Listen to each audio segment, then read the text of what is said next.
Swaminathan, code of contact வந்த பிறகு களத்திலேயோ இல்லை ஊடகங்கள்லையோ பெரிய மாற்றங்கள் இருக்கா? நீங்கள் அதை எப்படி பார்க்குறீங்க?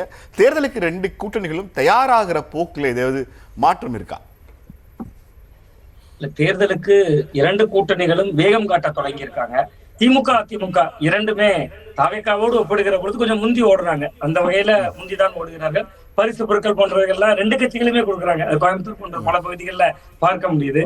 மக்களோடு பரிசு பொருட்கள் என்று நான் சொல்வது இந்த நடத்தை விதிகள் வருவதற்கு முந்தைய நாள் வரைக்கும் மக்களை குஷிப்படுத்துறது தான். அது ஒரு வகையில, அதாவது குஷிப்படுத்துறது என்பது மாணவர்களுக்கு அந்த பேட் கொடுக்கறது, அந்த பாட புத்தகங்கள் நோட்டு வழங்குவது, இது போன்ற விஷயங்கள் எல்லாம் ரெண்டு கட்சிகளுமே கடந்த ஒரு மாதங்களுக்கு முன்பே, அதாவது சிட்டிங் எம்எல்ஏவாக இருக்கிறவங்க, அமைச்சர்களாக இருக்கிறவங்க, இவங்க எல்லாம் வந்து கொஞ்சம் மக்களோடு நெருங்கிய தொடர்புக்காக சில விஷயங்கள் அந்த நம்ம வீட்டுக்கு கொண்டு வரல.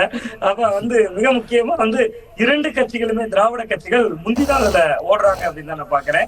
ரொம்ப ரொம்ப முக்கியமா என்னன்னா, சமூக வலைதளங்கள் வழியா மிக தீவிரமான களப்பணிகளை முன்னெடுக்கிறதா இருக்கலாம். அப்புறம் இன்னொன்னு மிக மிக முக்கியமா பாத்தீங்கன்னா, கடைமட்டம் வரைக்கும், கடைக்கோடி வரைக்கும் பூத் கமிட்டிகள்ல மீண்டும் மீண்டும் கூட்டங்கள் போட்டுக்கிட்டே இருந்தாங்க. நீங்க அதுல வந்து நீங்க தேர்தல் நடத்தை விதிகள் அமலுக்கு வந்த பிறகு பெரிய மாற்றங்கள் ஏதாவது நடந்திருக்காங்கன்னா, கடந்த ஒரு மாத காலமாகவே திராவிட கட்சிகள் ரெண்டுமே, அது தமிழக கட்சி கழகத்துக்கும் பொருந்தும், இரண்டுமே ஏறக்குறைய ஒரு தேர்தல் மனநிலையில தான் இருந்தாங்க.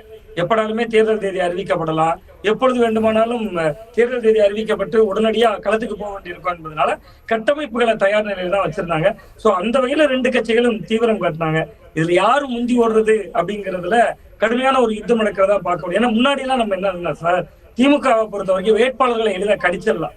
கடந்த காலங்களில் வந்து நம்ம வந்து களத்துல ஒரு செய்தியாளர்களா இருக்கிறவங்களுக்கு கணித்து விட முடியும், இந்த தொகுதியில இவர் தான் போட்டிடுவார். இந்த முறை அதுல மட்டும் சில மாற்றங்கள் செஞ்சிருக்காங்க. கிட்டத்தட்ட 3-4 குழுக்கள் சர்வே எடுக்கிறாங்க. நீங்க ஒரு திமுகன்னு எடுத்துக்கிட்டாலே அவங்க கிட்டத்தட்ட ஒரு 3-4 ஏஜென்சிகள் வழியா சர்வே எடுத்து 4 நிறுவனங்கள் 3 நிறுவனங்களையும் ஒரே பேர் வருதான்லாம் பாக்குறாங்க. சோ அதனால களம் வந்து போட்டி போட்டுக்கொண்டு வேலை செய்யறாங்க. அந்த இடம் வந்து ஒரு ஆரோக்கியமான இடம் அப்படின்னு நான் பாக்குறேன். அந்த ஆரோக்கியமான ஓட்டம் திமுகவுக்குள்ள தெரியுது.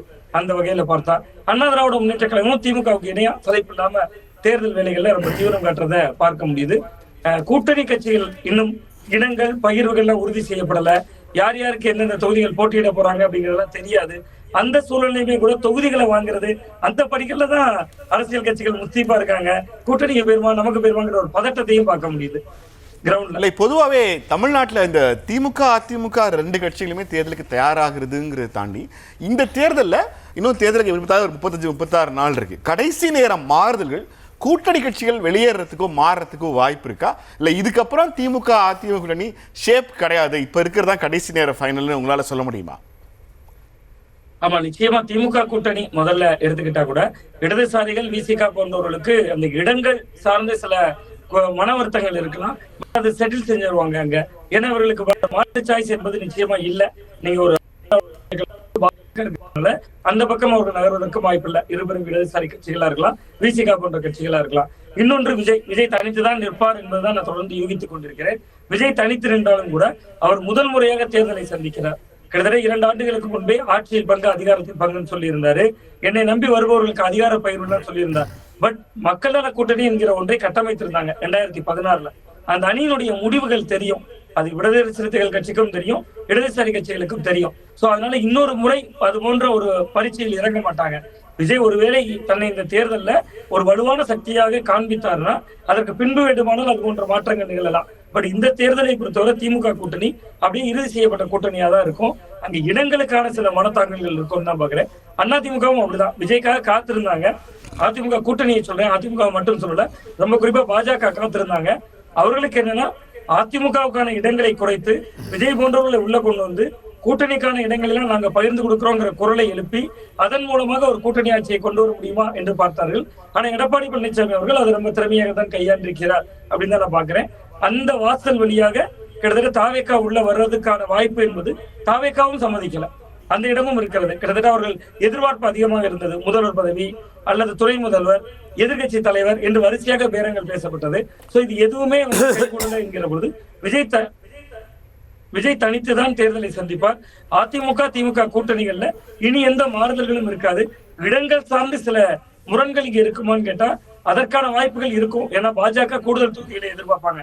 காங்கிரஸ் 28 வாங்கிட்டாங்க, நாங்க 11% ஓட்டை காட்டியிருக்கோம் 24 தேர்தல்ல, அதனால எங்களுக்கு 28க்கு மேல ஒன்னாவது தாங்கன்னு கேட்கலாம். சோ அந்த இடம் கொஞ்சம் நெருடலாக இருக்கலாம். பட் அது கூட்டணிகள் மாறுவதற்கான வாய்ப்பு இனி எங்கும் இருக்காது அப்படின்னு தான் நான் பாக்குறேன்.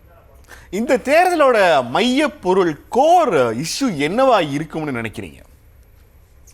இல்ல, நிச்சயமா அண்ணா திராவிட முன்னேற்ற கழகம் சட்டம் ஒழுங்கு பிரச்சனையை முன்னெடுப்பார்கள். திராவிட முன்னேற்ற கழகம் செய்திருக்கக்கூடிய நலத்திட்ட உதவிகளை முன்னெடுப்பாங்க. திமுக தரப்புல தொடர்ந்து மக்கள் கிட்ட போறப்ப 1,31,00,000 பெண்களுக்கு நாங்க மகளிர் உரிமை தொகை கொடுத்திருக்கோம், விடியல் பயணம் கொடுத்திருக்கோம், பொருளாதார வளர்ச்சி குறியீடுகளை வச்சிருக்கோம். அது மட்டும் இல்லாம மிக முக்கியமா நான் முதல்வன் திட்டத்துல இவ்வளவு பயனாளிகள் இருந்தாங்க, தமிழ் புதல்வன் திட்டம்ங்கிற பேர்ல மாணவர்களுக்கு 1000 ரூபாய் கொடுத்தோன்னு பல பட்டியல்கள் போடுவாங்க. இவங்க அண்ணா திராவிட முன்னேற்ற கழகம் சட்டம் ஒழுங்கு பிரச்சனையை தான் பிரதான பேசுபொருளாக பேசுவாங்க. ஏன்னா அது இன்னைக்கு ஒரு மிகப்பெரிய பிரச்சனையாக இருக்கிறது.